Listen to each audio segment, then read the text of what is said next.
无论是高级酒楼，还是街边排档，或是乡野山间，食物对于老广们来说，不仅仅是热量的提供和温饱的满足。老广们在吃的路上从未止步，他们不想在山间海里错过任何一个与美食有关的角落，他们希望能寻找到与众不同的东西，来一次味蕾的探索之旅。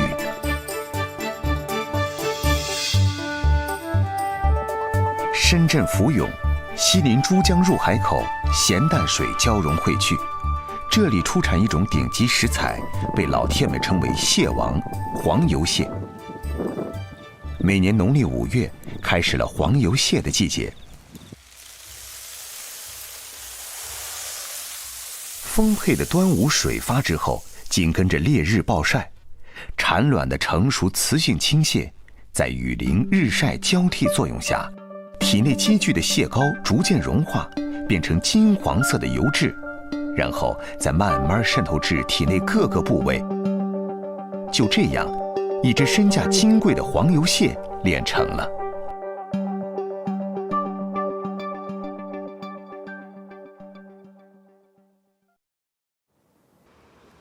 郑有才是潮州人，20年前他就开始接触这种顶级食材。今天，他准备去捞起今年的第1批黄油蟹。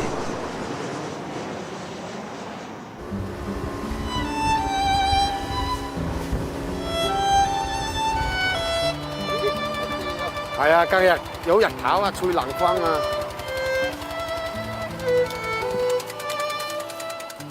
哦，呢隻高蟹，冇都係高蟹。哦，有咗好彩，有捉咗一隻黃油蟹。你話黃蟹真係好靚，一手黃油蟹，佢夠老嘛，又夠黃嘛。好，應該仲有一隻啊，我話得一隻啦，一個黃5、6隻有一隻。2年前，郑有才一家在珠江口承包了这1万亩的水面，开始人工养殖黃油蟹。珠江口嗰啲蟹全部食蜆啊，唔同人哋嗰啲食腐蜆，我哋全部食白蜆，食呢啲白蜆，大海嗰啲白蜆好靚，啊，一日落2、3千包。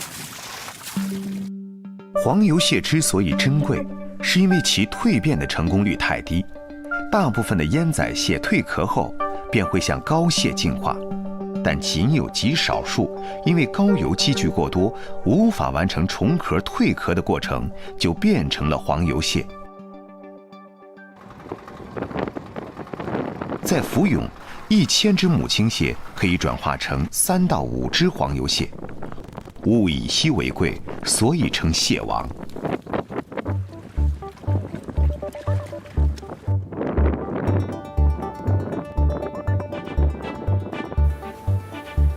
細路啊，今日捉到更多油蟹，攞2隻嚟蒸啊，應該好靚嘅。好，你攞2隻嚟蒸啦啊！今年的第1批黃油蟹，郑有才特意留下2只自己吃，测试品质。好，首先把蟹放入冰水，將蟹浸沒。如果唔凍死呢？落去蒸嗰陣時呢，佢就會甩爪甩腳呢，佢會流油出來。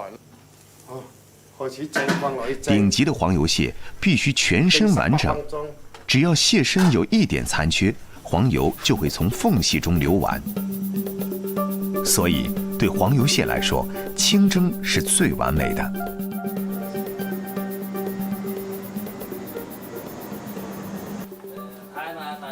來，熟了，啊，在爐裏面啊。哇，夠香啊！蒸好的黃油蟹，揭開蟹蓋，一股特殊的蟹油香味撲面而來。蟹蓋上一層黃澄澄的蟹膏，油質甘香嫩滑，美味獨特。哇，好用！得係靚啊！好啊，入面全部油。冇油。掀開蟹蓋，撕開蟹腳，金黃的膏汁與肉融在一起，用嘴吮吸，满嘴都是浓郁的蟹膏，齿颊留香。今年的黄油蟹品质不错，能卖个好价钱。郑有才悬着的心放下了。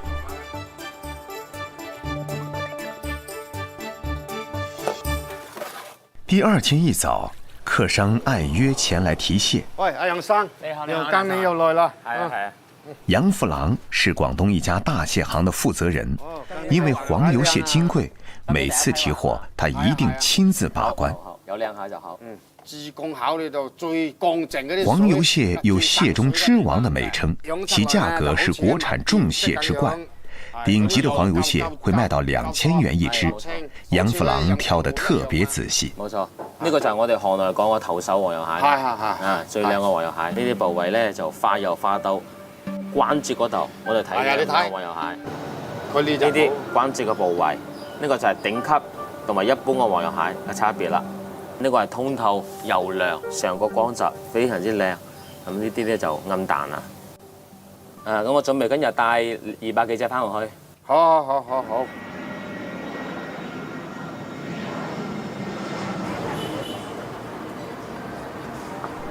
在坊間，黃油蟹還有一個絕妙的做法——秘製花雕蒸黃油蟹。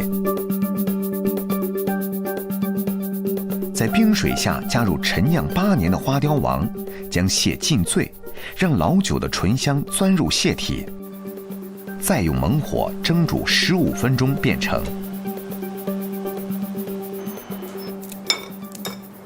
綿軟黃油，金黃細膩，醇香花雕若隱若現。此刻江南與南粵相逢於齒頰之間。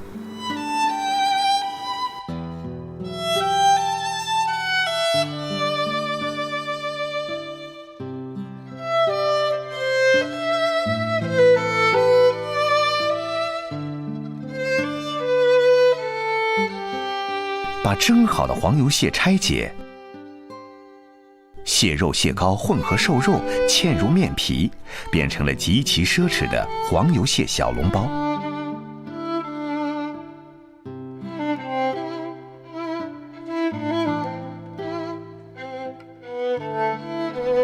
熱力燻蒸，讓黃油蟹的鮮甜融入餡料。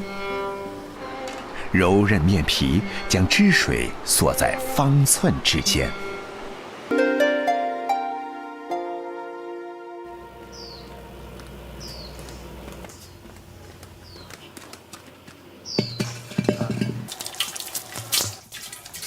朱巧芬正在清洗的這個壇子，是為了製作臭屁醋而準備的。壇子不能封釉，要留毛孔，是為了更好的發酵。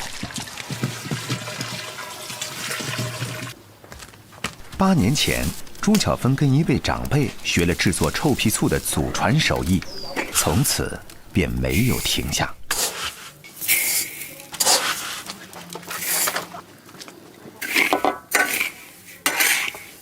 炒米咧要炒到佢唔會黏鑊啦，比較乾爽，帶有啲金黃色咁咧就 OK 噶啦。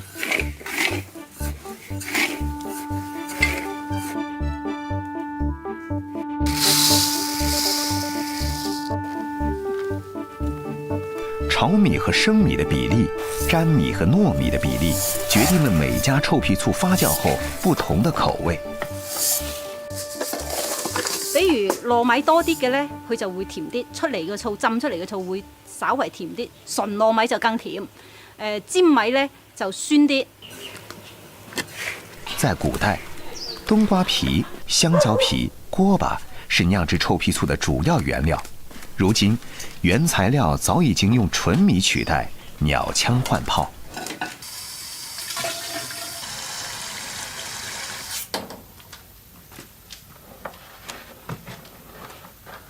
而家咁樣搞起佢咧，就係等佢啲尖米同啲糯米咧就可以完全吸收晒啲水分，然後咧兩種米咧之間咧又比較均勻。好啦，搞鬆咗佢就得㗎啦。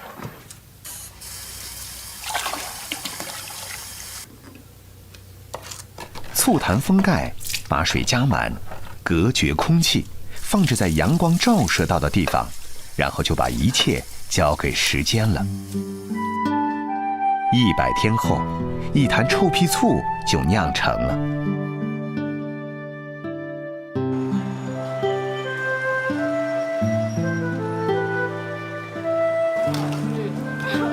吃臭屁醋在珠三角地区已经有2000多年的历史了。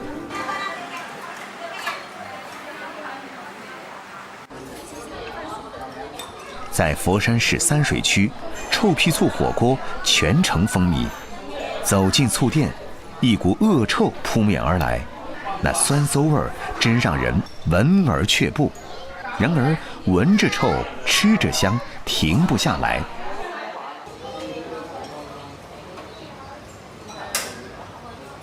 8年前，朱巧芬开了这家醋店。店面虽小，可生意却很火爆，原因就在她亲手炮制的臭屁醋上。朱巧芬的醋保持了传统的滋味，酸甜适中，臭味浓郁，深得街坊们的欢喜。以臭屁醋为底，下姜片、黄豆、番薯、猪脚、排骨、粉肠、盒盖。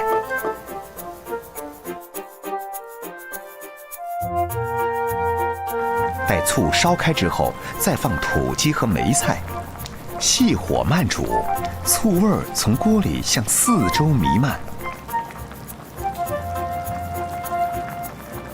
醋分子渗入空气，闯进鼻孔，让人口水暗涌。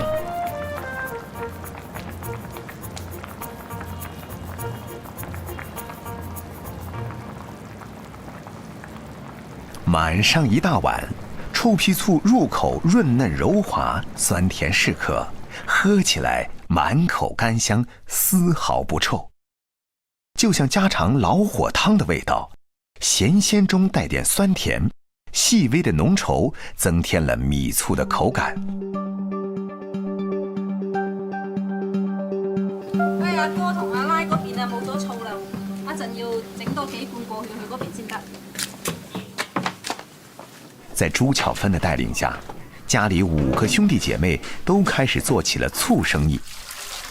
因为朱巧芬做的醋最好，大家约定统一跟她拿货。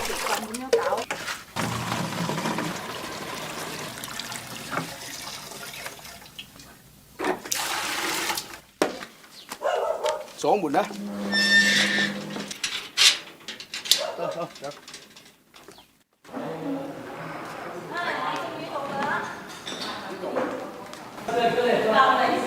我哋當初嘅打算都係有份工咁嘅啫，冇諗到就係話開咗呢一間會俾我哋嘅生活帶來咁大嘅改善啦。起碼我哋個個都買咗新屋啦，買咗車啦，咁啊2餐都過得去咁咯。1、2、3、4、5碗糯米飯。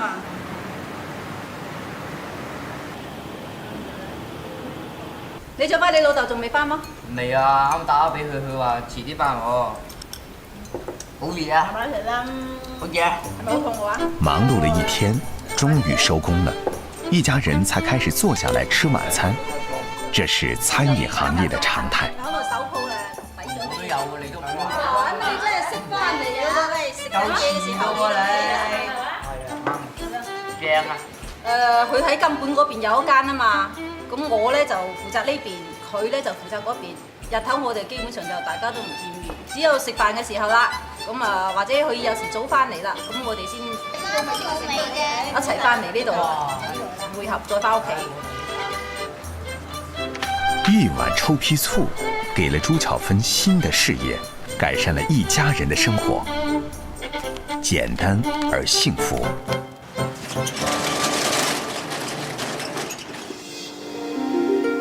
每年的农历5月13是南湖村最重要的一天。这个海边的渔村非常敬重关公，而这天就是关公的寿辰。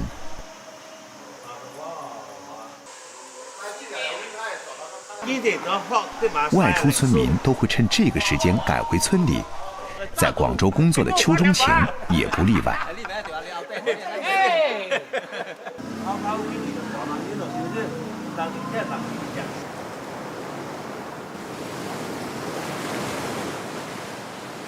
每次回家，邱钟情都会拉上弟弟出海去敲藤壶，这是他最爱的家乡味道。完，丢吧。南湖村温热适宜的内湾，吸引了不少生物在此栖息繁衍，藤壶就在其中。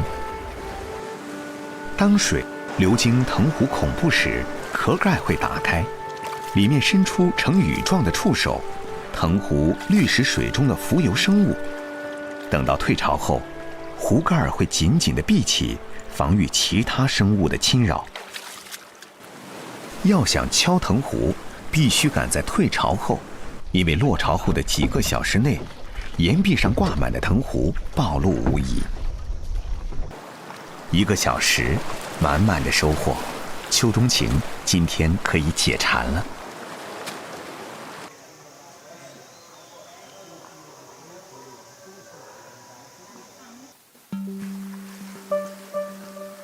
烧一锅开水，冲泡10分钟，一锤下去，弃壳取肉。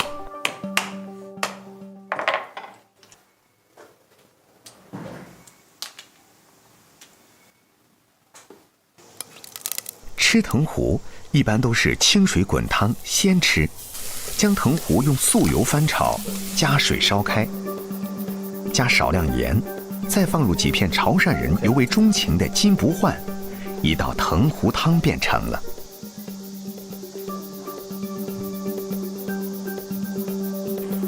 清蒸藤壶则是加入蒜末、辣椒酱、酱油、胡椒、水芡粉、花生油均匀搅拌，入锅清蒸即可。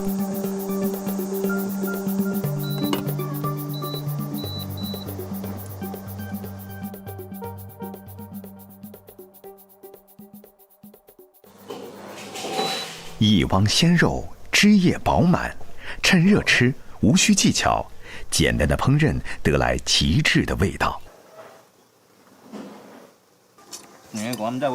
藤壶清香爽滑，一小撮肉，韧劲儿十足，鲜味儿难以描述，但又极致可口。奥秘来自谷氨酸钠，作为味素和鸡精的来源，谷氨酸钠在藤壶中含量极高。这做法是最好的，就1个字香，香，真的很香。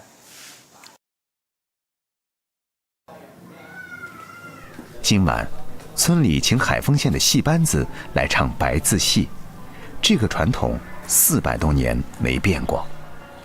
今天是1年中村里人难得聚齐的时光。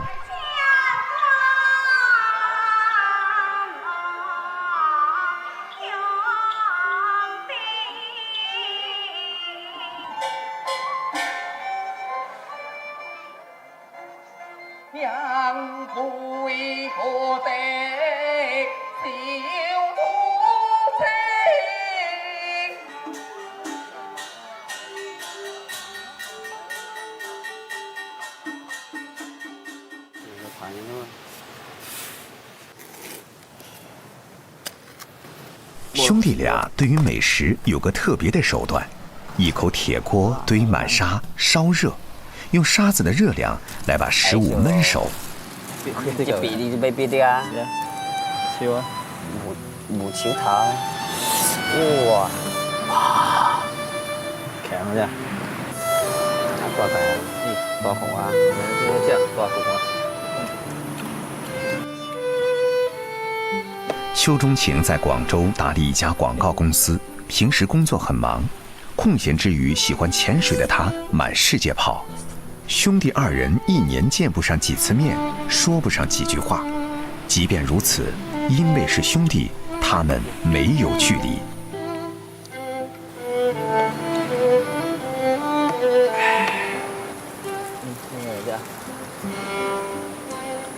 都冇隻條啊！你反面一丟一下，啊？反面一丟一下，我自己丟啊，自己唔挨我就丟。兩腳吧。冇見咗吧？怕掟我就叫。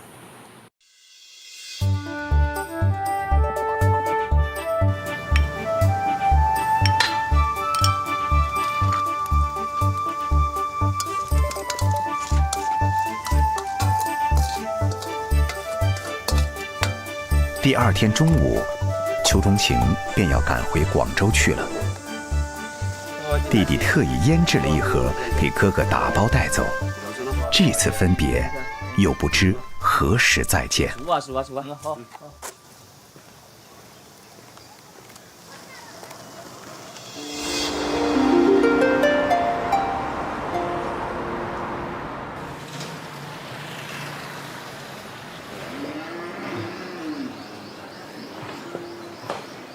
罗坚波自称牛人，开着一家牛餐厅。每天早上，他都会来恒利牛行转转。他在寻找心目中的土黄牛。呢只嘅可能就有冇4年啦？呢個有4年都係。羅堅波每次來牛行，都會約上牛經紀張陽錦。牛交易從古至今靠的都是牛經濟。牛並不過秤，因為一頭牛可以吃進100來斤的水貨食物。雜交啊！張陽錦火眼金睛，敲敲打打就能準確判斷出牛的真實分量，誤差不會超過2斤。羅堅波沒有這個功夫。牛乸嚟嘅咯，劏出嚟有幾多肉㗎？呢啲啊？一都一兩。係得啲都就300多啦。你拉都係200-800個。肉咧肯定食出嚟唔同啦，即係呢啲肉咧特別係清嫩同埋鮮嫩啲。咁你圈養同埋雜交嗰啲牛咧食落去啲肉質咧佢係嫩多油花啊，但係咧佢就冇呢啲和牛咁越食越香越輕甜嘅。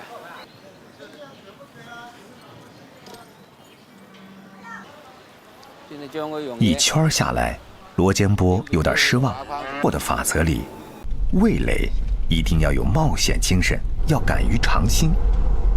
羅堅波從來沒有把自己束縛在一張法味的菜單上。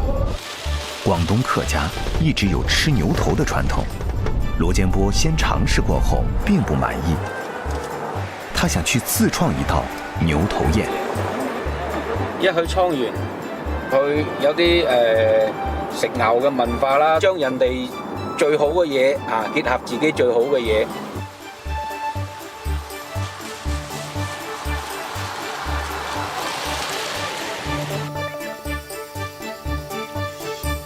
沧源是世界瓦鄉，這裡有極重的牛文化，處處可見以牛形象的裝飾品。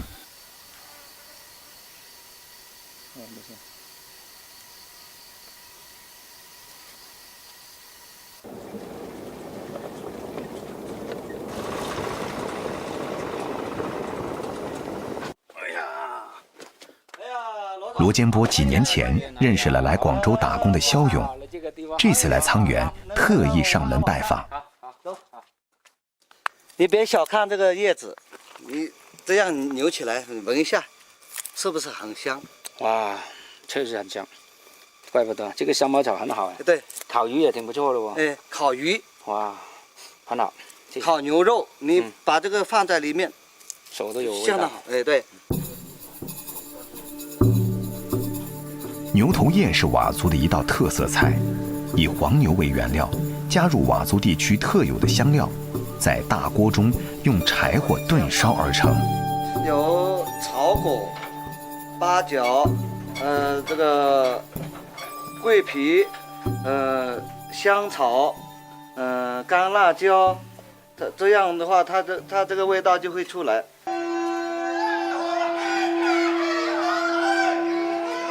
佤族對牛頭的隆重儀式感，羅堅波也搬了過來。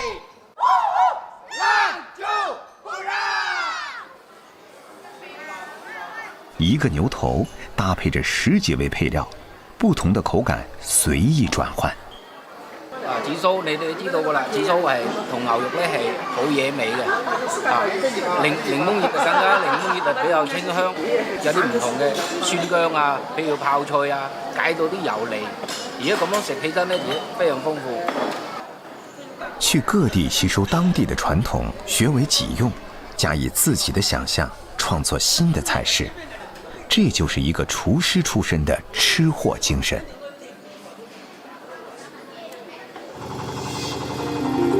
在潮州市饶平县出产一种贝壳雪蚶，它已经存在了4亿多年。它肉柱子赤色，汁水如雪。雪蚶关键在于吃的时候要采取茹毛饮血的吃法，要带着鲜红的血水才好吃。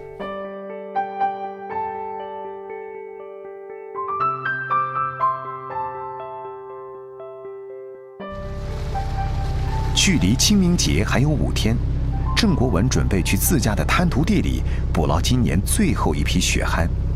本地人祭拜祖先的时候，喜欢带上这种食物。清明节最后一次了，这个季节不适合捞这个雪蚶，差不多在冬节到春节这个时间比较好。放个那个豉油酱，个豉看到就高。大澳村的雪蚶品种叫珠蚶。珠蚶壳薄、肉嫩、肥满、血多，味道极为鲜美，是蚶中极品。珠蚶不需要人工喂养任何东西，天生天养。蚶壳后缘在表面形成水孔，与外界相通，以硅藻类和有机碎屑为食。捕捞珠蚶必须要拖泥带水，不能冲洗得太干净，要保留一定海泥，这样珠蚶上岸才能存活下去。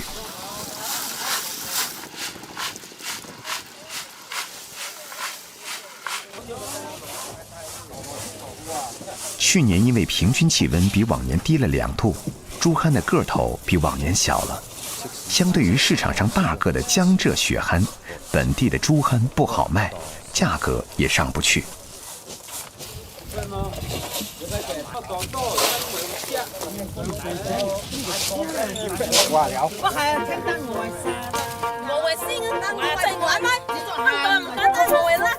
家里的人就是说要5块5，这个买的要5块4，相差1毛钱的问题。双方争论了1刻钟，最后还是以5元4毛1斤的价格成交。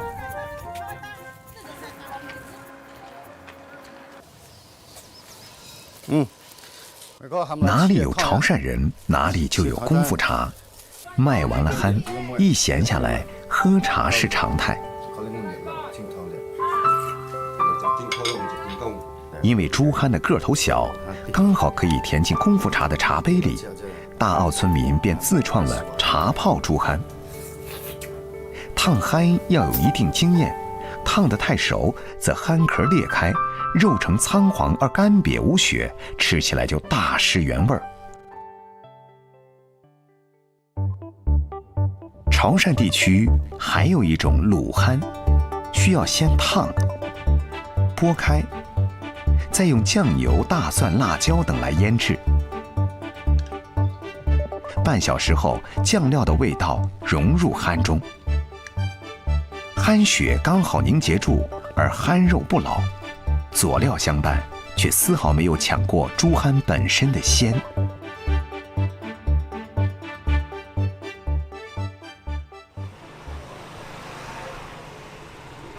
大澳村一共13000多人，全村人都靠着海产养殖为生。今年珠蚶的贱卖，让郑国文很揪心。郑国文还有一个名头，大澳村的宣传委员。第2天，郑国文便邀请饶平县电视台的记者来给大澳珠蚶做一个深入报道，希望能把珠蚶推广出去。郑国文给记者介绍了珠蚶传统又少见的一个吃法——瓦楞煨蚶。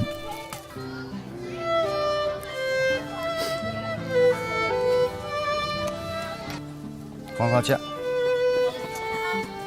得了一个炭炉，一张瓦片，烫一盘蚶，搓一口茶，家事国事都在小小的贝壳里。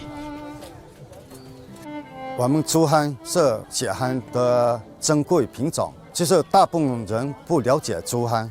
今天请赵平台来为我们做宣传，让祖宗这个优良的传统、优良的产业，其实发扬光大。潮汕地区在高峰期曾有菡场8000多亩，如今大部分菡场都已丧失，竹菡仅存大澳村这片滩涂了。